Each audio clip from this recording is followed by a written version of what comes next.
trata mi presentación de desarrollo y producción de videojuegos sin morir en intento. Spoiler, no se puede, pero vamos a intentarlo. Entonces, un poco vamos a hablar, un poco voy a hablar de quién soy yo, quién es mi empresa, qué estamos haciendo, historia un poco de nuestros juegos y pasaremos luego por etapas de desarrollo, cuáles son y cómo hacerlas bien. Y luego plantearemos cómo hacer un desarrollo desde cero e intentar hacerlo bien. ¿Quién soy? Soy Soy David Lozano, @masteralpaca en Twitter. Soy cofundador y programador de Sandcastle Studio y ahí me podéis ver haciendo el imbécil, que se me da muy bien.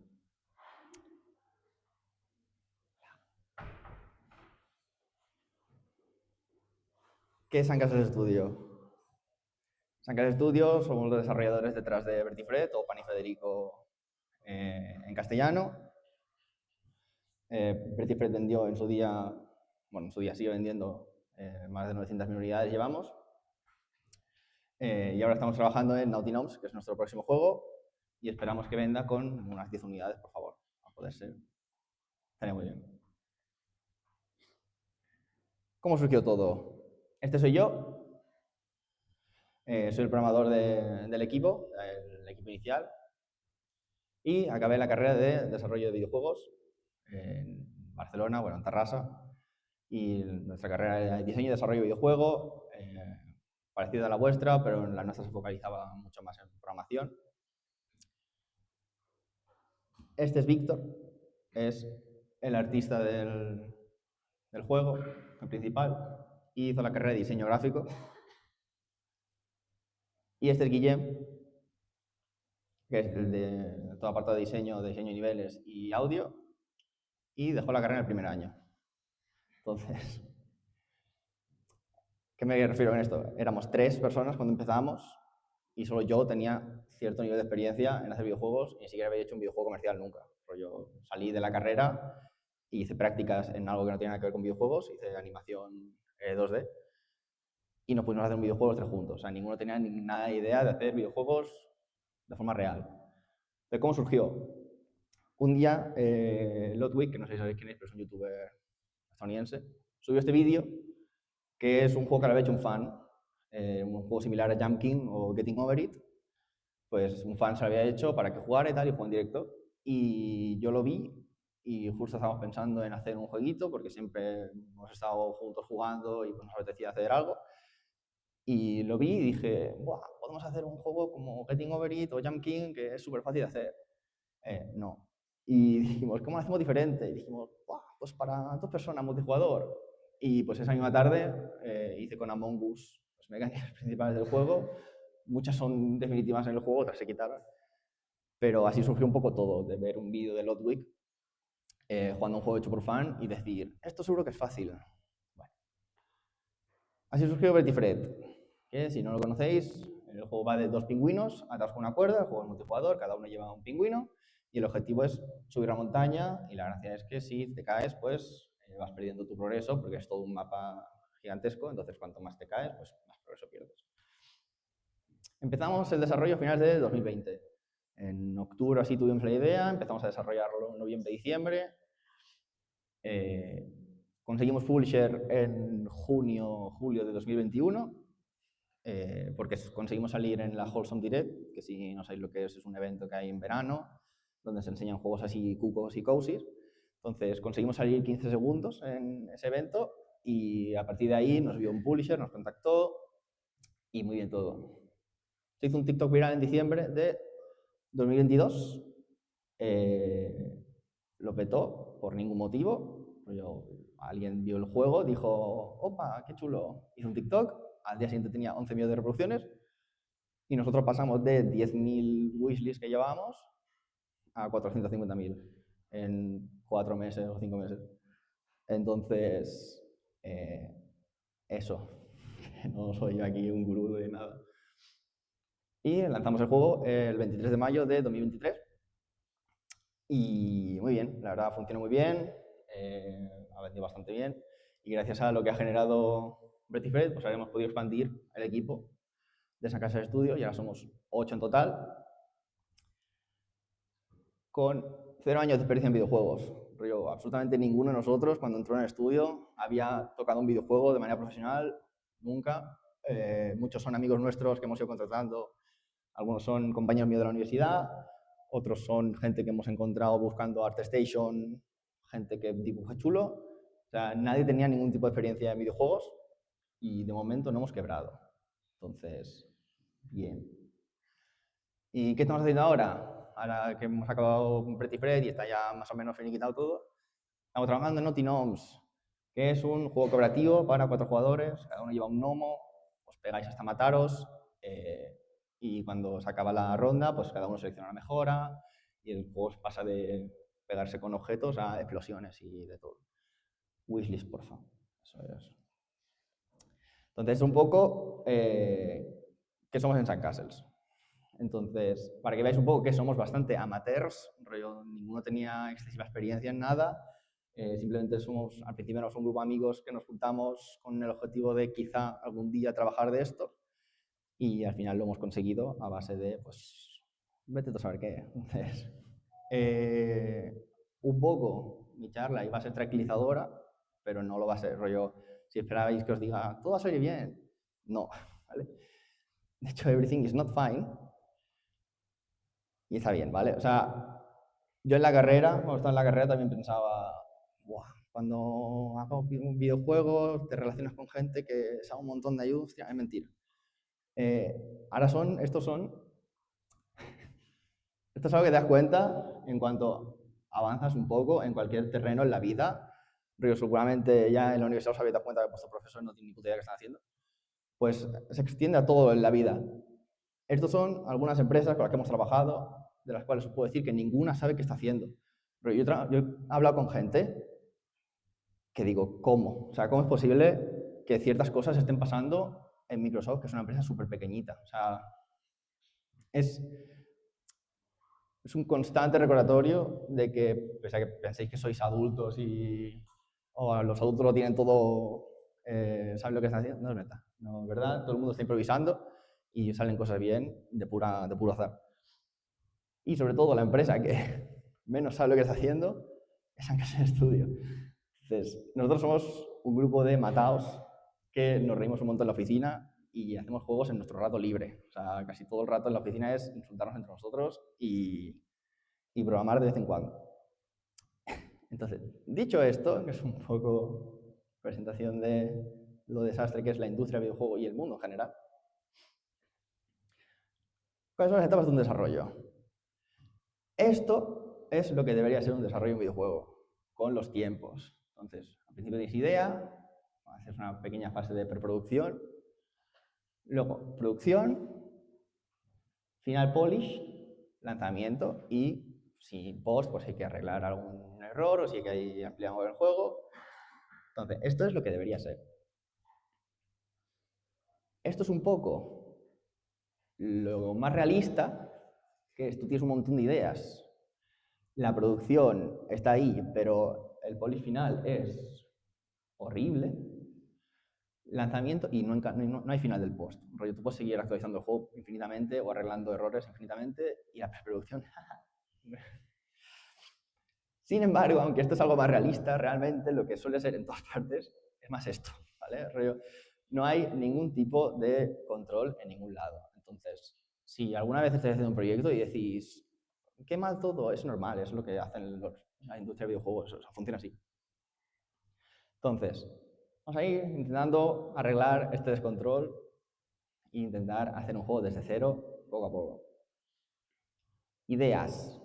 La fase de las ideas es la más divertida, la de vamos a pensar cosas, pero hay que ir con cuidado. Todo el mundo tiene ideas y no sirve de nada las ideas. El otro día vi un tuit de alguien que decía, todos los equipos necesitan un señor de las ideas. No es verdad. Ideas tiene todo el mundo. Vas al panadero y tiene un montón de ideas. La cosa es tener ideas coherentes, que tengan sentido con el equipo y que al final tengan el objetivo claro. Deberías descartar la mayoría de las ideas en esta fase. Rollo, si tienes 100 ideas y te puedes quedar con una que es la buena, mejor. O sea, hay mucho mejor descartar todas las ideas en vuestro mundo imaginario de las ideas antes que pasar a los siguientes pasos y decidir, ay, la liada, esta idea es una mierda. Entonces, es mucho mejor poder detectar todos los problemas que va a tener, todos los, cómo de largo va a ser el desarrollo, cosas que pueden surgir, problemas, lo que sea. Es importantísimo detectar todo esto en esta fase antes de empezar a hacer absolutamente nada, porque como es en tu cabeza es súper rápido, es decir, una mierda. Es muy importante, sobre todo, conocer el porqué. Me explico. Si yo estoy haciendo un juego para acabar la asignatura de programación, me la suda si es divertido, si lo que me están pidiendo es que programo plataformas. Es que no tiene mecánicas diferenciales. Me da igual. Si esto me va a aprobar la carrera o me va a sacar nota decente, pues vale. Si quiero hacer un éxito comercial, pues mis ideas van a ser completamente diferentes a las de si quiero hacer un juego con mis colegas por las tardes o las de si quiero hacer un juego para una asignatura. Entonces es súper importante saber el porqué y al final todo el mundo tiene ideas, todo el mundo puede hacer plataformas genéricas, todo el mundo puede hacer plataformas que sea la hostia diferente, pero tenéis que conocer cuál es el objetivo final de ese juego. ¿Queréis que vuestro juego lo juegue 3 personas, vuestros amigos, o queréis que lo juegue el Rubius? Entonces es importante a la hora de decidir las ideas y decir cuál es bueno y cuál es no. Y aún así, os recomiendo este vídeo de Alba Mayo, de ¿Por qué tu idea para videojuegos es una basura?, que explica un poco esto, pero más desarrollado. Hace 5 años, pero se mantiene bastante bien. Preproducción. Esta es la parte que teóricamente es muy divertida, pero, o sea, es una cosa. La preproducción, sobre todo, es la fase en la que tenéis que planear cómo va a ser el desarrollo, cuáles van a ser los posibles problemas, cuáles van a ser los tiempos, qué tenéis que hacer. En el mundo ideal, todo el juego debería estar escrito en papel en este punto. Eso no pasa nunca, jamás. Porque mientras vas desarrollando te vas dando cuenta que hay cosas que se caen por cualquier lado, hay cosas que deberías arreglar, hay cosas que no funcionan una vez las programas y tal. Pero es muy importante saber la máxima información posible en esta fase. Lo digo de verdad, rollo, o sea, esto no lo hace nadie, pero o sea, es una fase que realmente es súper importante y en los estudios grandes pasan muchísimo tiempo los juegos en preproducción. En estudios pequeños es una fase que se suele obviar, yo lo hago, pero realmente es súper importante. Truquito, multiplica por 3 todos los tiempos de desarrollo que tú creas. Esto me lleva un día, ni de coña, te lleva 3 mínimo. Esto me lleva una semana, pues te va a llevar un mes. O sea, eso es una norma que se cumple en estudios pequeños y en estudios grandes. O sea, siempre es multiplica por 3 todo el tiempo que vayas a poner. Y no pasa nada, sí, luego tú dices, vaya un día, y yo había puesto 3. Absolutamente nadie dice, hola, nos has descuadrado todo el timing, vas muy rápido. O sea, no ha pasado nunca eso en la historia de los videojuegos. Entonces, si vais rápido, pues de puta madre, miréis bien en el de esto e incluso a lo mejor os da tiempo a hacer más cosas. No pasa nunca, o sea, nunca jamás te da tiempo para hacer esas cosas. Todas esas ideas que al principio decís, si da tiempo, no se meten. O sea, y así vais con el planteamiento de si da tiempo, no está pasando. O sea, nunca jamás va a haber la luz eso. Y prototipar rápido. Esto es algo que se suele recomendar mucho también, que es, si tenéis ideas, hacer prototipos. Yo creo que no he hecho un prototipo nunca en mi vida. Siempre que hacemos algo ya es como la idea de acabarlo. Pero la idea es prototipar, ver que vuestras ideas funcionan y además hacerlo rápido, lo cual incluye arte pocho, partículas las mínimas, sonidos si hace falta, si no, mejor no. Hacer lo mínimo posible para que vuestro juego se sienta bien o para que vosotros viendo eso digáis, vale, esto puede llegar a sentirse bien o puede llegar a ser divertido. Entonces es muy importante eso, prototipar rápido. Producción, suerte. Es todo lo que tengo que decir. Polish, no, te imaginas. Como dijo Jorge Javier Vázquez probablemente, haz lo que yo digo, no lo que yo hago. Probablemente haya dicho eso en algún momento de su vida. Lo que me refiero es, os voy a dar un montón de consejos que creo que yo no he hecho nunca. Pero estos son los consejos que se suelen dar y cuando se puede hay que aplicar pinceladas. Luego, en las producciones de verdad, esto es complicadísimo y seguro que lo habéis vivido 1000 veces. Pero bueno, yo doy consejos. Hay que saber decir basta. Esto es súper importante. Hay que saber decir cuando una mecánica, cuando un arte, cuando lo que sea, ya no está, está lo justo y necesario para seguir. Hay que saber decir, no voy a tirarme 10 horas más en este modelo 3D, porque con esto ya es funcional y ya sirve. Siempre podréis pulir 3 veces, 4 veces un modelo, unas texturas, un código, lo que sea. O sea, siempre podréis reiterar lo mismo 1000 veces, pero es súper importante saber decir, hasta aquí, esto ya cumple su función, no tengo que seguir dedicándole horas. Y eso es algo que cuesta mucho, y a nosotros en el estudio nos pasa, sobre todo hay un artista, le decimos, haznos esto rápido, y no conoce el significado de rápido. O sea, ha hecho un boceto que decimos, Dios, qué guapo, y le dedica 7 horas más, y nosotros, para. Entonces, es súper importante saber decir, basta estas cosas.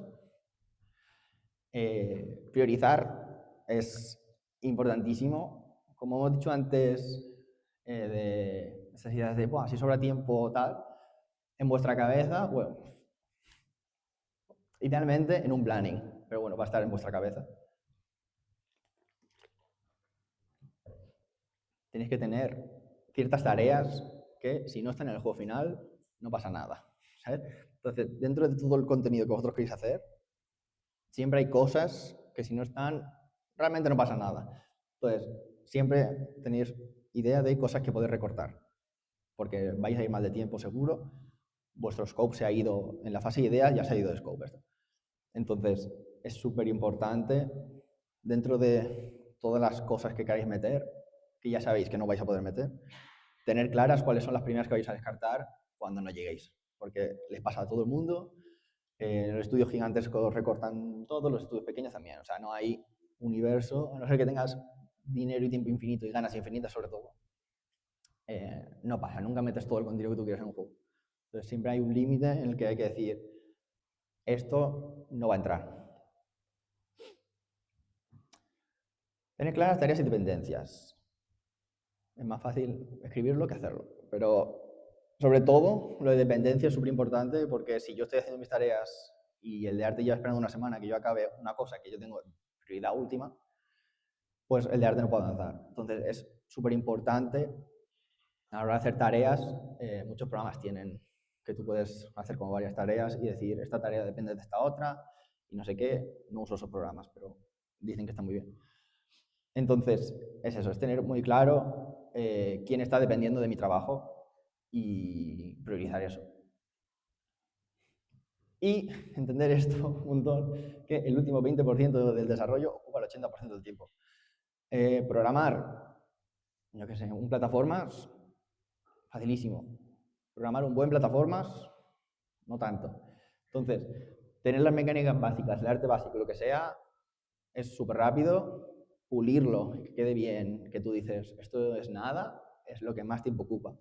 Ya no solo porque tiene que quedar todo bien y perfecto, no sé qué, sino porque tus ganas ya no están, ya no existen. En el primer 80% del desarrollo estás a tope y luego ya no, luego estás hasta el coño, no quieres ver más este código, quieres cerrar el proyecto, no volverlo a abrir nunca y olvidarte de que existe.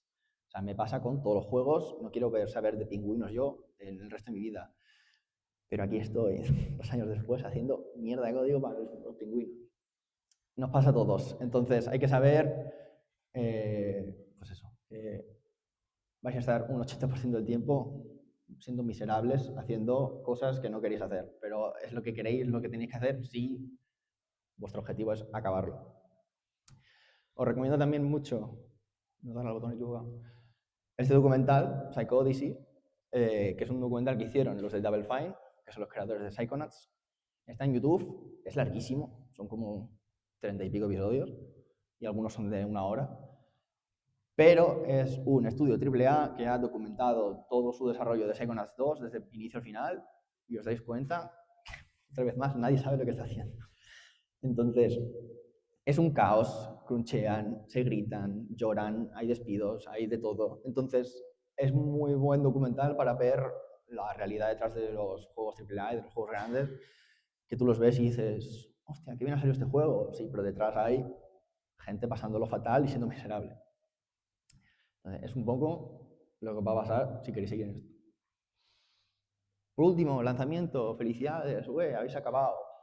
probablemente si es para un trabajo de la universidad, lo entregáis, os olvidáis que existe para siempre y sois muy felices.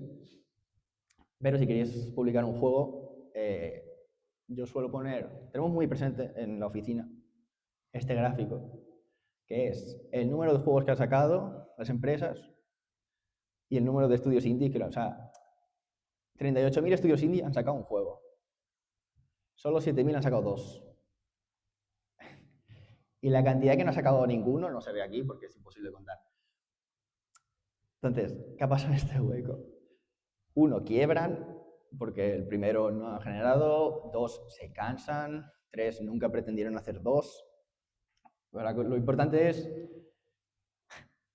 intentar llegar a la segunda columna. Yo creo que si llegas a la segunda columna, estás bien. Esto es algo que repetimos mucho en la oficina, de segunda columna, no sé qué. Entonces, ¿qué pasa? Hacer videojuegos es, supongo que si habéis hecho algo ya, os habéis dado cuenta que es mucho más difícil de lo que parece. Y yo creo que mucha gente en el 1 se da cuenta, entonces decide no hacer el 2. Entonces, si sacáis un juego en Steam o lo que sea, mucha suerte y espero que llegue a la columna 2, la verdad. Y luego ya, para finalizar, os van a sorprender un montón las herramientas que utilizamos. Miro, esto es una pizarra virtual gigantesca, infinita. Pones posits. Esto es todo el control de tareas que nosotros llevamos. Hemos probado todas las Jira, Hack'nPlan, Trello, 1000 programas. No nos funciona ninguno.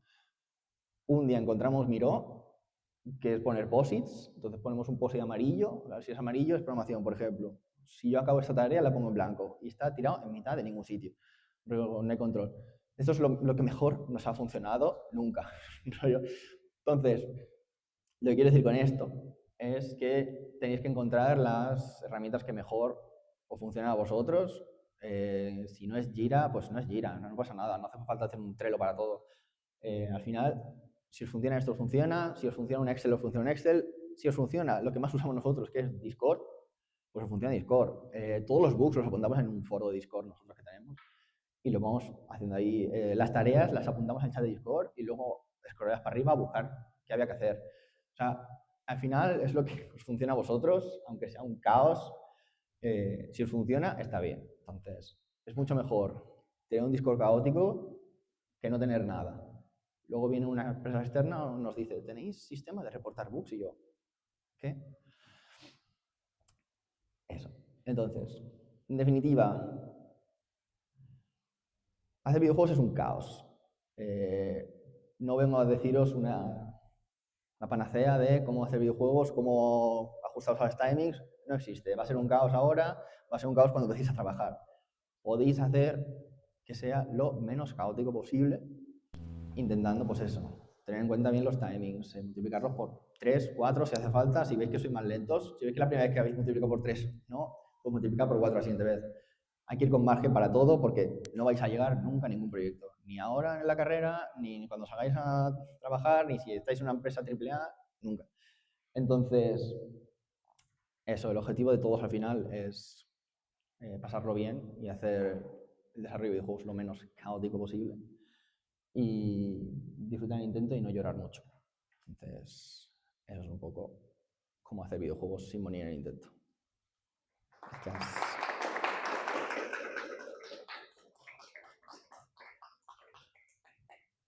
Si tenéis preguntas o queréis que os cuente por qué odio a Epic Games a muerte, también me gusta un montón ese tema. A ver. Ok, se escucha bien, ¿no? Bueno, primero David, muchas gracias por llegar hasta aquí desde Barcelona. Un placer contar con vuestra presencia en esta casa de estudio. Gracias. Y súper encantado con que la primera edición de Estado Game de Bar Micro empiece con vosotros mismos. Comentar también, de nuevo, ahora vamos a hacer una pequeña sesión de preguntas y tal, y también preguntas sobre su experiencia de estudio, aparte de todo lo que he comentado, de cómo sobrevivir al intento de un desarrollo. Y que ahí empiezo yo un poco con algunas que he preparado. Voy a chupar el micro de 10 segundos y ahora por ahí para que todo el mundo pueda hacer esta pregunta.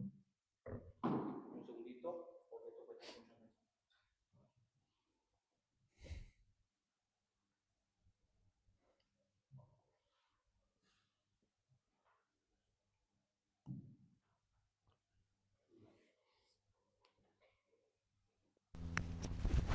Ok, creo que se debería oír bien. Ah, vale, perfecto. Bueno, David, lo primero que me interesa a mí preguntar, sobre todo yo que conozco bastante la experiencia de esas clases de estudio, jugué bastante al Play and Fred con amigos y tal cuando salió, y cuando fuimos nosotros al Indie Day y además un grupito de aquí de la universidad, vamos, estuvimos en el stand de vuestro con el juego de los gnomos prácticamente todos los días. Además recordamos, concretamente te contará Paco sobre todo, una vez que llegamos a jugar, que había un crío que nada más que solo se pasaba todo el día planteando. Jugaba en ese, luego iba a otro, luego iba a ese otra vez. Todo el rato, todo el rato. ¿El niño de gafas o el rubio? El niño era gafas. Ah, había dos. Había dos. El rubio era el hijo del stand al lado. Entonces, siempre que se asomaba y no había nadie, venía corriendo a jugar. Y el de gafas vino, o sea, todo el rato. Sí, sí, sí. Pero vaya, o sea, la duda que sí que a mí me ha surgido desde que empezaste el desarrollo de Naughty Gnomes es por qué el salto a 3D. ¿Va a motivo de el tema de brainstorming o fue directamente de, oye, tenemos contacto de una compañera que se dedica al 3D, lo podemos hacer así? Pues es una historia graciosa porque se salta un montón de los consejos que os he dado. Entonces, cuando acabamos Pretty Fred, empezamos a pensar, bueno, hicimos un par de meses, 6 meses así de actualizaciones y tal, y luego dijimos, vale, vamos a hacer algo nuevo. Y entonces teníamos una idea de antes y empezamos como a hacerla, llegamos bastante lejos y dijimos, qué mierdón de idea. Probarte, audio, un montón de cosas ya. Dijimos, ¡hala, qué mal! Entonces, intentamos rescatar esa idea un montón de veces, no funcionaba, nos faltaba algo, no sé qué, y en uno de los múltiples saltos, o sea, al principio era como un Vampiro Survivor, luego fue más un roguelike de acción, luego fue un juego party game, pasó por un juego de cartas en algún punto, y en algún punto dijimos, Dios, esto claramente es un Dark Souls. Entonces, al decirlo del Souls, lo hicimos en 3D, empezamos a hacer 3D, modelos, no sé qué, y a las 2 semanas de desarrollo dijimos, esto es infumable, esto no se ha sostenido por ningún lado. Pausamos ese proyecto, de hecho todavía hay gente traumada en el... De hecho, estamos a viernes, el miércoles alguien intentó revivirlo otra vez. Mucha fe. Y como ya habíamos hecho salto de este a 3D, estábamos quemadísimos del proyecto este que no llevaba a ningún lado y dijimos, se acabó, vamos a hacer algo que no tenga absolutamente nada que ver con esto, no sé qué. Y se nos ocurrió la idea de un party game y como ya habíamos hecho el prototipo este largo en 3D, ya teníamos como la pipeline bien programada de 3D, no sé qué, y dijimos, hostia, pues lo hacemos en 3D y para probar a ver qué tal, también el equipo un poco, como al final era un juego que se nos está yendo otra vez el tiempo, pero pretendía ser un juego rápido de hacer, dijimos, vale, pues lo hacemos en 3D, probamos cómo funcionamos y tal, y a ver qué tal. Y pues así, es un poco de descartar un montón de ideas y una de esas ideas que descartamos en 3D y pues mira, Bien. pues 3D. Bien, bien, bien. Pues sí. Sí que otra cosa sobre el juego este concreto de los gnomos. ¿Cuánto llevabais de desarrollo exactamente? Empezamos sobre septiembre del año pasado, o sea, llevaremos un añito y poco. Ah, bueno, bien, bien, bien. ¿Y tenéis publisher? ¿Tenéis ya contactado o tenéis averiguado alguna fecha de salida o algo? Estamos planeando en enero, Ujú. pero también planeamos en diciembre y también planeamos en junio, entonces Vale. el objetivo es enero ahora mismo. Ujú. No buscamos publisher con este porque como era un juego así, para empezar, porque los party games no consiguen publisher casi nunca, es muy complicado conseguir un publisher con party game y no lo hemos intentado. Luego con Betty Fred sigue generando dinero, entonces tampoco necesitamos financiación y hemos decidido usar esto como prueba de a ver cómo de lejos llegamos nosotros solos. Spoiler, no mucho. Entonces es un poco prueba, entonces no, tampoco buscamos publisher. Si de repente alguien me llama a la puerta y me dice, toma dinero, digo, bueno, pero no es el objetivo. Ok, ok, ok. Y sobre lo de Epic Games que estabas mencionando ahora al final, ahora me he quedado con la intriga. Es que realmente Upa, me he ido. no te preocupes.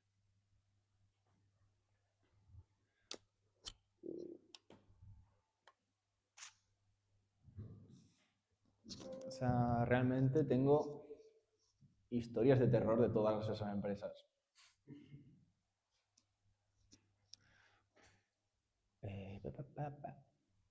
Vale. O sea, puedo contarte cosas de todas estas. Por ejemplo, Epic Games, que es la que más odio de todas, es la culpable directamente, de que el juego no esté todavía, Breath of Fresh no esté todavía en PlayStation ni en Xbox. Es por culpa de Epic Games, que no tiene mucho sentido así sobre el papel. Pero básicamente nosotros sacamos el juego en Steam y como es online, utilizamos el sistema de emparejamiento que tiene la API de Steam, que te da el ID de dos usuarios y los conecta entre ellos y lo hace todo Steam, tú no tienes que hacer nada. Nosotros perfecto. Y nuestro objetivo era sacarlo en Epic Store y en GOG. ¿Qué pasa? Que la Epic Store no puede usar el sistema de Steam porque no es Steam. Entonces dijimos, no pasa nada, cuando lo saquemos en la Epic ya miramos, porque Epic seguro que tiene un sistema igual que Steam, pero de Epic. ¿Qué pasa? Nos llamó Epic Games, hicimos una llamada con ellos y nos dijeron, el juego en Steam tiene online, pero en Epic no. Nosotros, sí, estamos trabajando en ello. Y dice, vale, os quitamos el juego de la tienda porque te obliga Epic Games a tener la misma cantidad de features que tienes en Steam. Entonces, si está en Steam, tiene que tener exactamente el mismo juego en Epic Games. Nosotros, bueno, vale. Y dice, pero además, si tiene online, en Epic tiene que ser cross-platform. O sea, tú puedes poder jugar, los de Steam y los de Epic tienen que poder jugar juntos. Y yo, me está jodiendo. Me dijo, no pasa nada, porque tenemos este sistema súper chulo nuestro que te hace cross-platform solo y también con consolas. Y dijimos, bueno, pues qué bien, porque así ahora que estamos haciendo la Switch, pues nos funciona bien. Y sobre papel está muy bien, o sea, realmente sí, te hace cross-platform y tal. ¿Qué pasa? Que no estamos haciendo juego en Unreal, estamos haciendo juego en Unity. Entonces, su sistema es, Epic Games ha contratado una empresa externa que ha hecho un package de esa herramienta para Unity. Entonces lo hicimos, no sé qué, lo pusimos. Esa herramienta se ve que somos la primera empresa del mundo, eso es verdad, que utiliza esa herramienta. ¿Qué pasa? Que no funciona. Entonces, para Nintendo más o menos, tuvimos un montón de problemas. De hecho, el publisher de antes tenía, por cosas de la vida, le acabé mandando un correo a Tim Sweeney, que es el CEO de Epic Games, porque el publisher de la otra empresa tenía contacto directo y me dijo, ¿qué quieres que le diga? Entonces le mandé un correo porque es un caos. Tuvimos que meter a gente de Epic Games en nuestro repositorio de GitHub para que arreglaran los errores porque había bugs y había cosas que no funcionaban, porque había to-dos en el código que nosotros necesitamos que esto no sea un to-do, que sea un don. Y más o menos se solucionó, conseguimos sacarlo en Nintendo. ¿Qué pasa? Que como nadie lo ha probado, pues para PlayStation y Xbox está siendo un calvario. Llevamos año y medio de correos con Epic Games para que solucionen las cosas. Entonces ya estamos, ya funciona. Entonces ahora ya estamos a punto de sacarlo ya por fin. Pero eso ha sido año y medio, 2 años de correos con Epic Games para que diciéndole esto no funciona, no sé qué, y tickets y que nos resuelvan cosas. Entonces, una travesía ha sido Epic Games. Un jaleo, sí. Como ya te comenté... Uy, se me apaga el micro este cada 2x3, tío. Ok, como ya te comenté cuando hablamos antes de la charla de hoy, hay estudiantes de segundo, creo que de tercero también hay algunos, que se enfrentan este año a su primer videojuego, básicamente, o con un equipo de desarrollo completamente nuevo, que sería lo que le dirías que no hicieran en absoluto para este primer desarrollo. O sea, la única limitación que le ponen realmente, creo que a los de segundo, al menos el año anterior, le limitaron a que fueran juegos 2D, y a los de tercero es que no le ponen ninguna limitación, en plan, a lo que quieran. Puede ser un prototipo, puede ser una demo, puede ser un juego completo, lo que tú quieras. Ahora, el segundo podríamos, el año pasado el segundo podríamos hacer. Sí, pues más razón aún. No hay limitación ninguna en cualquiera de las dos asignaturas. Lo único que nos dijeron es hacer una aventura gráfica. Y luego le preguntamos a Gabriel qué es una aventura gráfica y nos dijo, haced lo que queráis. Perfecto. ¿Ves? No saben qué están haciendo tampoco, es una locura, ¿no? No hay ni un profe. En la mía tampoco, no sé. En la mía había uno y lo echaron. Entonces, si podéis elegir no hacer un juego completo, no lo hagáis, porque o sea, ya me jodería. Y si podéis elegir no hacerlo en 3D tampoco, no lo hagáis en 3D. O sea, mucho más trabajo. Se puede hacer, depende. Si tenéis más artistas 3D, más rápido. Consejo, ¿lo hacéis en Unity? Sí. Eso facilita cosas. Nosotros hicimos proyecto 1, 2 y 3, lo hacíamos en motor propio, rollo. Yo no hice Unity en la carrera, lo cual fue una mierda. No hagáis caso a los diseñadores. Si tenéis apartado de diseño, rollo, ponedles 7.000 piedras en los bolsillos. Se fuman 10 porros. O sea, es una locura. Yo era de apartado artístico en los proyectos y asistía a las reuniones de diseño y digo, pero chicos, que tenemos 3 meses para hacer esto, rollo. O sea, que sí que está bien tener contenido de más por si hay tiempo, pero como os he dicho, no hay tiempo. Entonces, cuando creéis que una idea va a ir justilla, hacéis la mitad. Rollo, si creéis que ahora estáis bien de scope, no lo estáis. Entonces, una vez defináis lo que más o menos tenéis claro hacer, pues eso, haced un planning para qué pasaría si solo podemos hacer la mitad. Y si luego da tiempo a meter más, pues bien. Si no, tenéis algo funcional con la mitad de lo que habéis planeado hacer. Entonces, eso es un poco el consejo de siempre tener en mente qué pasa cuando no dé tiempo. Genial. Muchas gracias, David. No sé si hay alguna pregunta. Iba a pasar el micro pero se ha quedado sin batería, así que os paso chiquitito. Vais a tener que proyectar un poquito más la voz, pero bueno.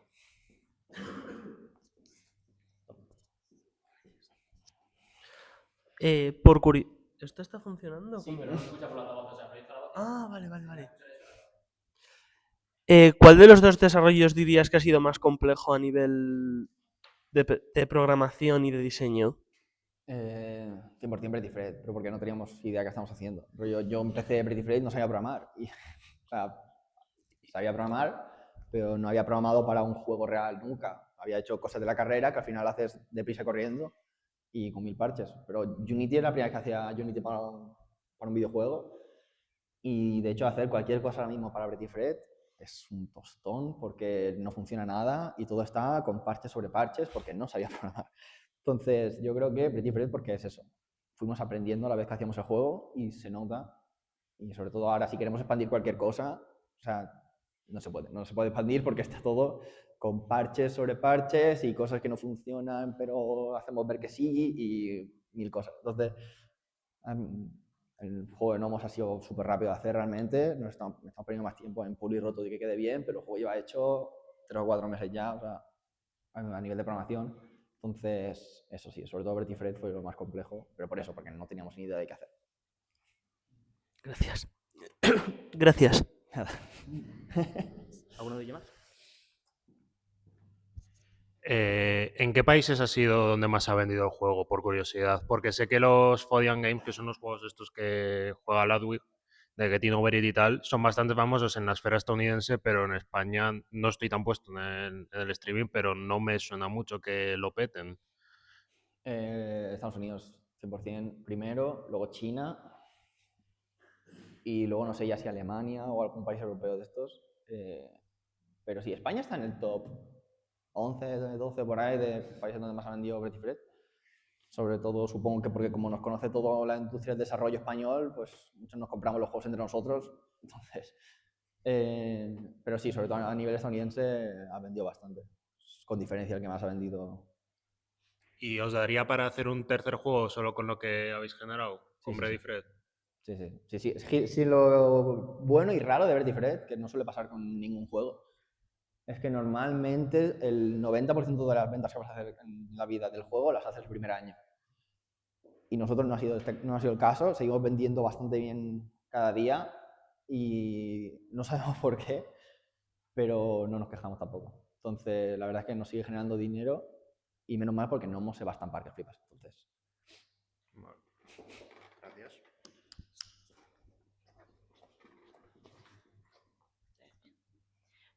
Si estáis generando ventas y tal, ¿hay alguno que sea autónomo en vuestro equipo o no lleváis eso? yo.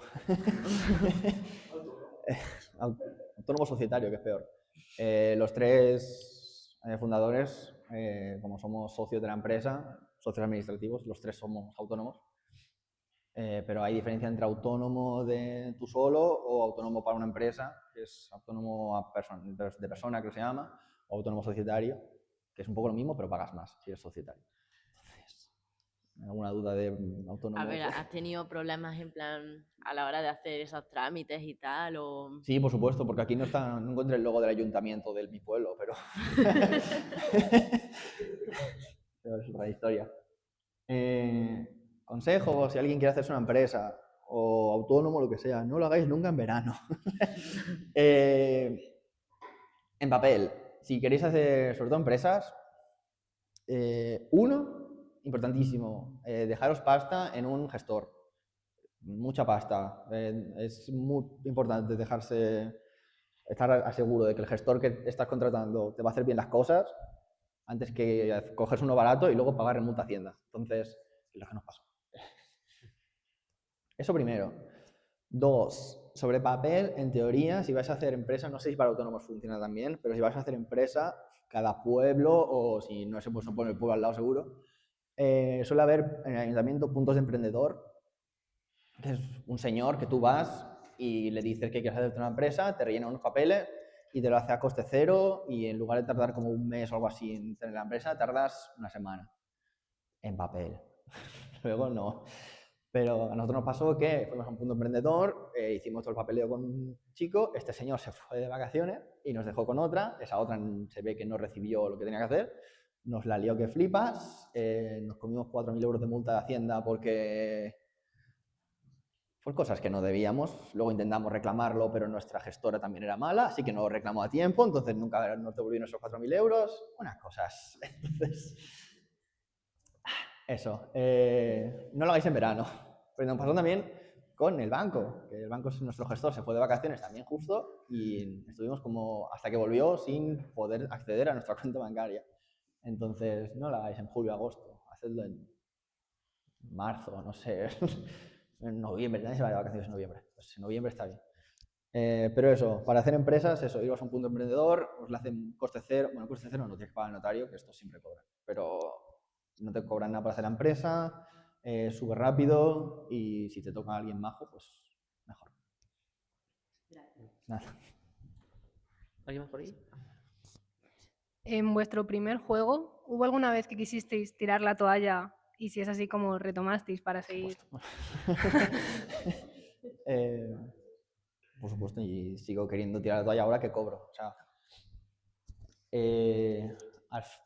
al final, como Bertie Fred era nuestro tiempo libre y no cobrábamos nada de esto, ni era nuestro trabajo y cada uno tenía nuestro trabajo individual, hubo una temporada que estuvimos como 5 o 6 meses sin tocar apenas el juego.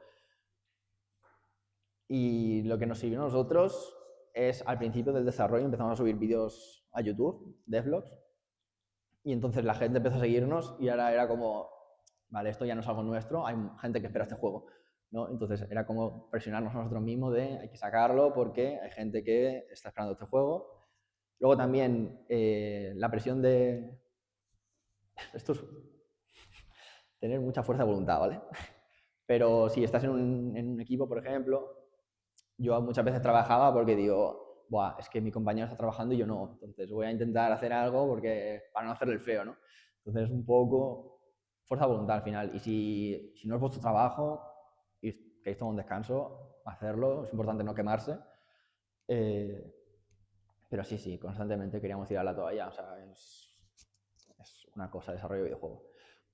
Pero eso al final es un poco de tener un poco la fuerza de voluntad de querer sacar el juego, de creer en el proyecto y creer que al final va a salir todo bien y creértelo a ti mismo y forzarte un poco a trabajar incluso cuando realmente no quieres, sin quemarte, pero muchas veces no vas a querer hacer algo y bueno, pues hago, en lugar de hacer un modelo, pues empiezo a hacerlo, pero no lo acabo, hago no sé qué, o sea, al menos hacer algo, aunque no sea lo que tenías planeado para hacer hoy, pero intentar hacer algo y seguir adelante.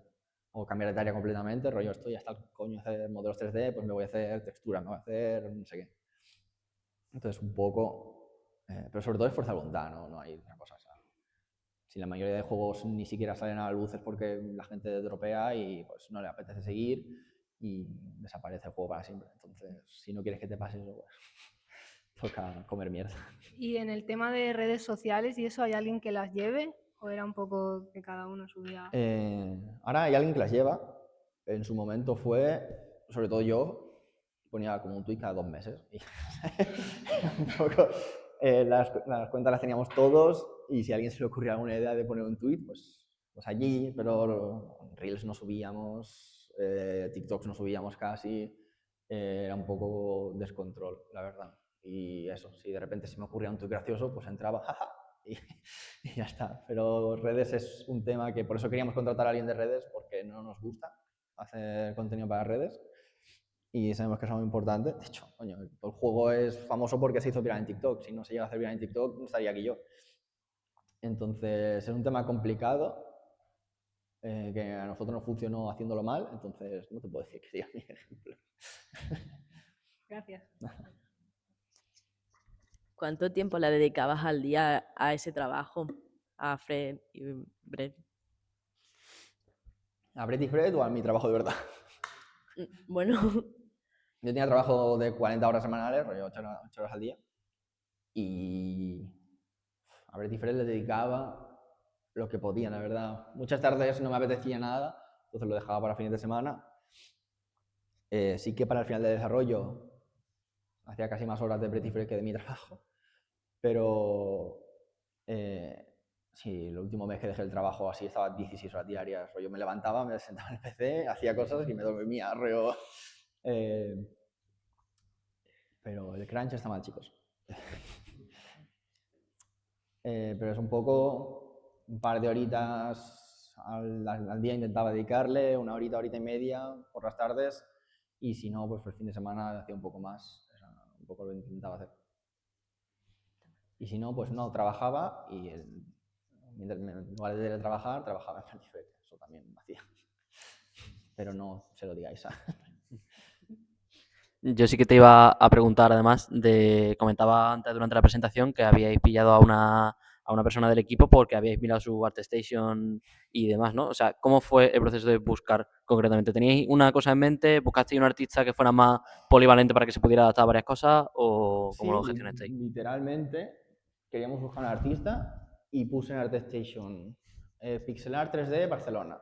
Hay como varios filtros, pues seleccioné esos 3, me miré absolutamente todos y cada uno de los miembros que salían y fue el que más nos convenció y dijimos, qué chulo todo lo que hace.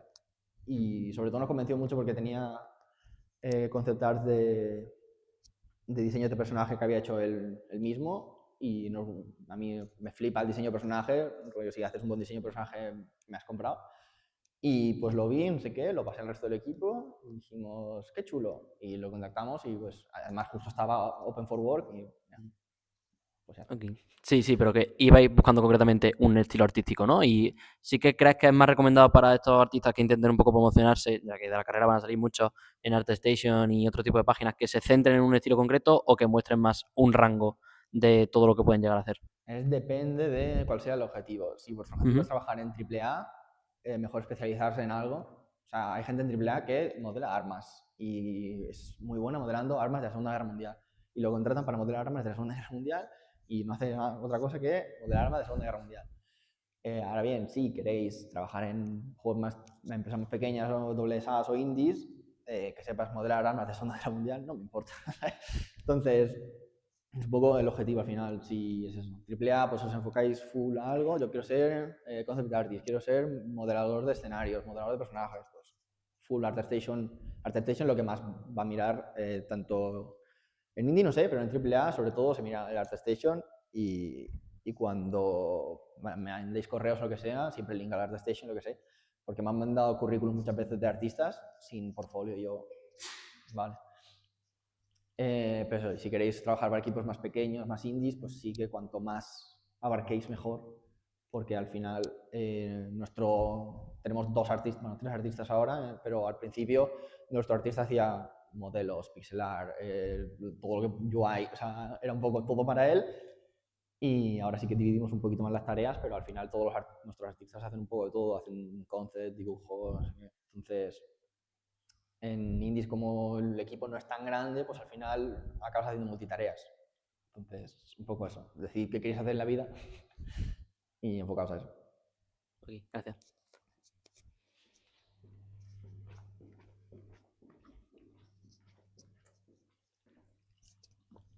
Yo quería hacerte 3 preguntas.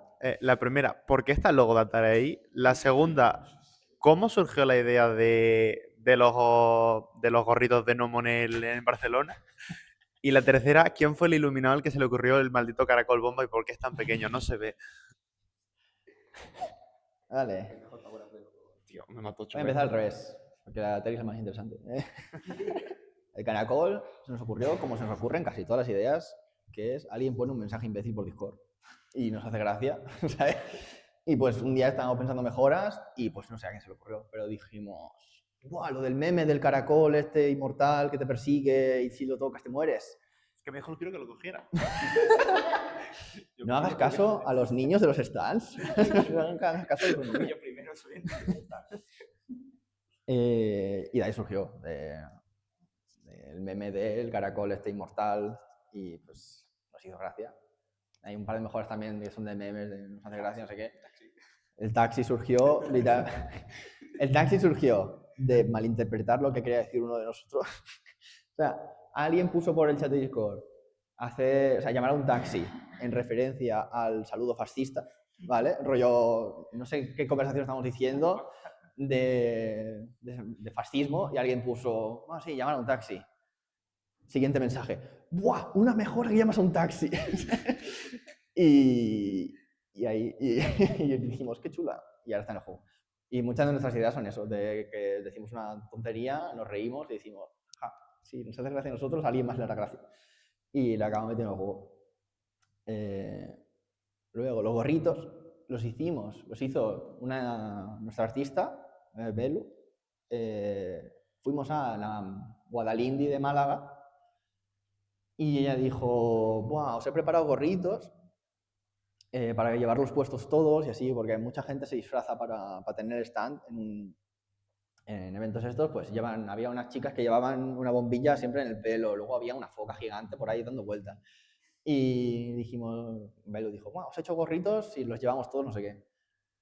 ¿Qué pasa? En Barcelona, o sea, en Málaga los llevamos nosotros. En Barcelona creo que nos cansamos de llevarlos, los dejamos delante de la pantalla y llegó un grupo de gente, se sentó y se los puso. Y a partir de ahí dijimos, pues que se opongan ellos. Y los dejamos ahí y a la gente le hacía mucha gracia ponérselos y de hecho hace 2 semanas estuvimos en Corea en un evento de videojuegos y ya los gorros no los pusimos nosotros en ningún momento, los pusimos de esto y la gente se los ponía y es súper divertido, se les flipa.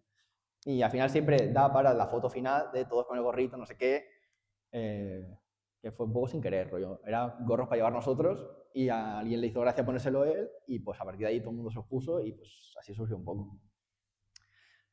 Y Atari... A ver, esto seguro que nadie sabe qué es, pero es el logo de Apogee Entertainment, que es una empresa viejísima de videojuegos que luego pasan a ser 3D Realm, que son los del Max Payne, pero eran estos originalmente. Entonces, resurgieron hace poco, hace 5, 6, 7 años, como publishers de juegos indie. Y eran nuestro publisher, Apogee Entertainment. Fue con los que publicamos Pretty Fred, salió no sé qué, muy bien. Un día nos dijeron, podéis hacer un miércoles. Estamos en la oficina, nos llega un correo del CEO de Apogee. Y dije, qué raro, normalmente este señor, hablamos con él por Discord y tal, pero no nos manda un correo. Y el correo era, podéis hacer reunión este sábado porque os hemos vendido a Atari. Entonces, Apogee había vendido nuestros derechos de publicación del juego a Atari. Entonces, ahora nuestro publisher ya no era Apogee, ahora nuestro publisher es Atari. Entonces, si vas a la página de Steam, en lugar de poner el publisher Apogee, pone Infogrames, que es una subempresa de Atari. Y llevamos desde diciembre, creo, un año ya creo, estamos a punto de hacer un año, trabajando con Atari y tampoco saben qué están haciendo.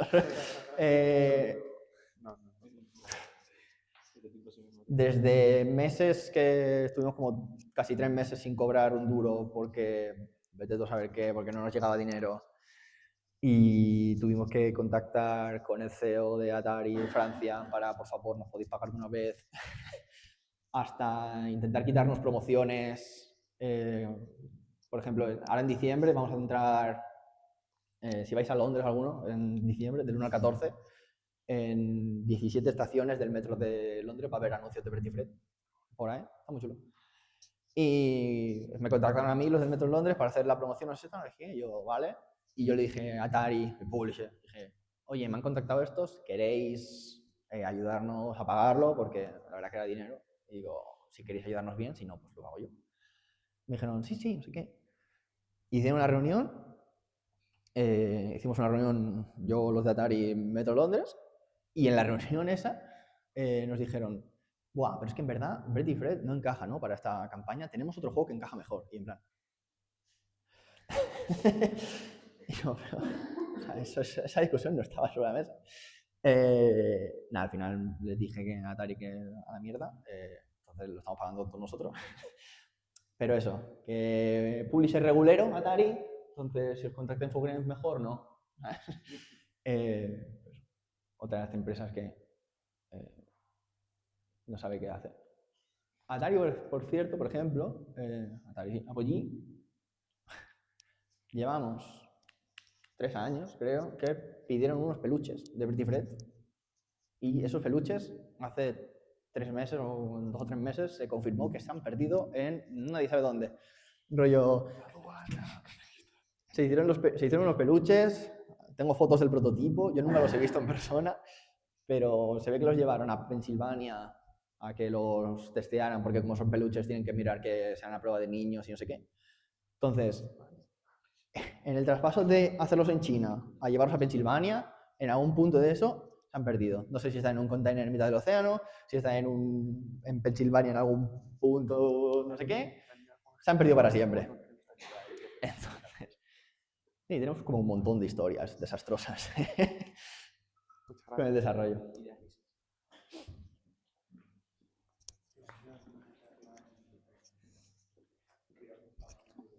Lo de los peluches, ¿cuánto dinero habéis perdido por ello? Yo nada, lo perdió Apogee, supongo. No, de hecho no. De hecho, como les confirmaron que los habían perdido, les devolvieron el dinero. Ah, genial. Entonces, mira.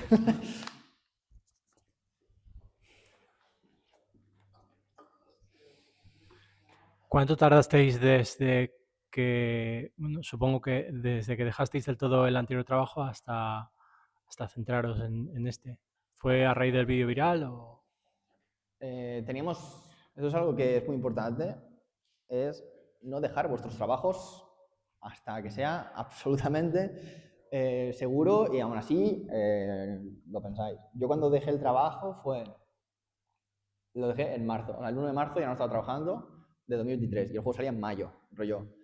Yo ya tenía, o sea, fue después de hacerse viral y viendo el número de wishlist y lo que la gente no seguía y tal, yo dije, vale, si va muy mal, me puedo permitir rollo estar 6, 7, 8 meses entre mis ahorros y lo que gane de Bertie Fred, aunque sea muy poco, porque se estampa o lo que sea, puedo estar como hasta 1 año sin trabajo. Entonces, yo tenía como esa seguridad, entre muchas comillas, de que no me iba a morir de hambre mañana.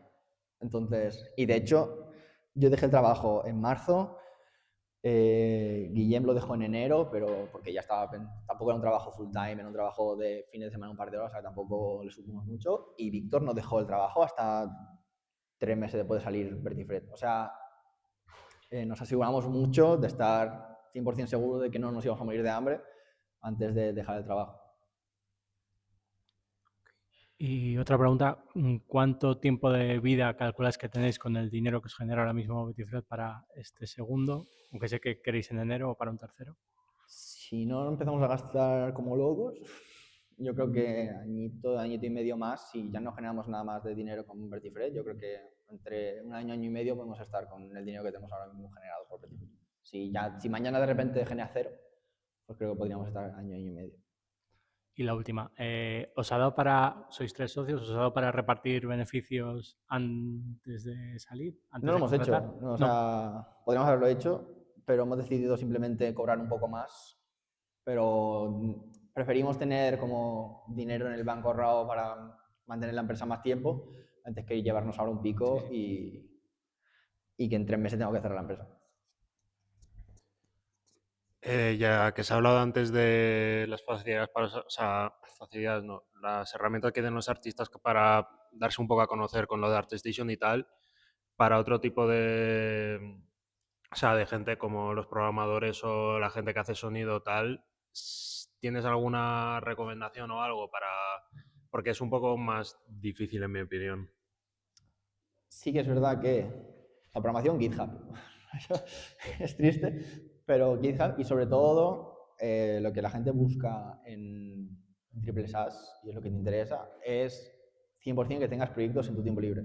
Rollo, le da igual, les importa mucho más que, por algún motivo, que tú en tu tiempo libre quieras trabajar antes que las cosas que has hecho en otras empresas. Entonces, ten proyectos, o sea, que tú tengas un juego hecho por ti solo, aunque sea feo, pero que lo has programado tú todo, no sé qué, en GitHub es mucho más valioso a haber estado 3 meses de prácticas en no sé qué empresa. Entonces, para programación eso, tener muchas cosas que es como intentar demostrar que tienes curiosidad por programar cosas y demostrar cosas y lo que sea. Sonido es más difícil. Sonido, lo que yo veo que la gente hace es imprimirse como 10.000 tarjetitas y irlas repartiendo en estudios indie en eventos. Eso es todo lo que sé. Para AAA no tengo ni puta idea. No sé, pero sobre todo es más difícil de mostrar a nivel de músicas es un poco más fácil, porque al final puedes tener SoundCloud o Spotify, pero para nivel de SFX y tal es un poco más difícil. Yo sí que he visto a gente que se hace video reels demostrando, cogen a lo mejor una escena de una película, una escena de un anime, lo que sea, y como que le ponen ellos mismos los sonidos y la música, y es como que está redoblado por ellos, como para demostrar sus capacidades. Entonces eso es lo más impactante que he visto que hace la gente, pero no te sabría decir mucho para sonido, la verdad. ¿Y opinión sobre Itch.io y otras plataformas así de publicación indie?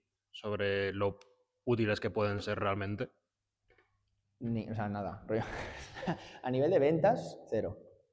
Steam se lleva toda la pesca, nadie quiere publicar ni siquiera en Epic y GOG es irrisorio lo que genera. Genera mucho más Humble Bundle, que al final son claves de Steam, que no Epic o GOG.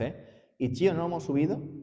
Sé que hay mucha gente muy friki de Itch.io, que es full fan de Itch.io y solo compra juegos en Itch.io, pero yo creo que es un poco lo mismo. A nivel de portfolio, sí que está muy bien subir tus juegos a Itch.io, sobre todo porque la gente recibe un montón de descargas y como que ves el número de cuántas se ha descargado mi juego, entonces si quieres demostrar que puedes hacer juegos, Itch.io es muy bien eso para portfolio, no tanto a nivel empresarial, pero sí a nivel particular. De hecho, conozco una chica, Anaís, que está haciendo Nom Nom Café, que tiene su demo en Itch.io y cada día recibe un montón de descargas y eso le sirvió para encontrar un publisher, no sé qué, rollo. Puede funcionar bastante bien eso a nivel particular. A nivel de vender tu juego en Itch.io, no.